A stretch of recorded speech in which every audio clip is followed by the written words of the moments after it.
ضلعی انتظامیہ اور محکمہ معدنیات کی مبینہ غفلت دریائے جہلم کے مقام پسوال کے علاقہ میں منگلا ڈیڈ زون سے پتھر نکالنے کا سلسلہ نہ تھم سکا۔ ماہانہ حکومتی خزانے کو کروڑوں کا نقصان پہنچ چکا ہے۔ انتظامیہ کی پراسرار خاموشی کئی سوالات کو جنم دینے لگی۔ منگلا ڈیم کی بنیادوں کو کھوکھلا کرنے والے کریش مافیا کو لگام نہ ڈالی جا سکی۔ سینکڑوں فٹ گڑھے پڑ چکے ہیں۔ کریش مالکان نے ارد گرد آبادی کے افراد کا جینا بھی دشوار کر دیا۔ یہ جو غیر قانونی طور پہ ادھر لگے ہوئے ہیں یہ کریش 19 کے لگ بھگ ہے۔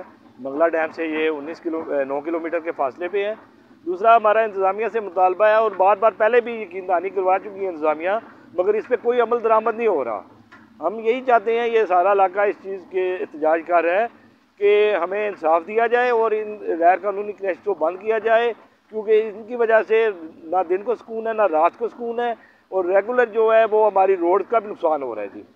یہ جو ان سے کریش ہیں اس کے یہ ریڈ زون میں لگے ہوئے ہیں، جس کی وجہ سے کافی دیہاتوں کو نقصان پہنچ سکتا ہے۔ اگر یہ منگلا ڈیم ٹوٹ گیا تو اس کی بچانے کے لیے یہ کریش مشینوں کو فی الفور بند کیا جائے۔ کافی دفعہ سٹیزن پورٹل پہ بھی ہم نے کافی دفعہ ان کو کمپلین کی ہے، فی الحال کوئی رسپانس نہیں ہو رہا۔ ہمارا یہ حکومت سے مطالبہ ہے کہ یہ انلیگل ہے یہ کریش، اس کی وجہ سے صرف بچوں سے لے کے بوڑھوں تک سب کو پرابلم ہے، رات کو سو نہیں سکتے، ان کو بوڑھے رات کو سو نہیں سکتے، اور اسی طرح یہ پولوشن ہے، ڈسٹ ہے، اس کی وجہ سے سارے ایک بندے کا ایشو نہیں ہے، یہ سب کا ایشو ہے، پورے علاقے کا ایشو ہے، اور ہمارا یہ مطالبہ ہے کہ یہ بند کیے جائیں۔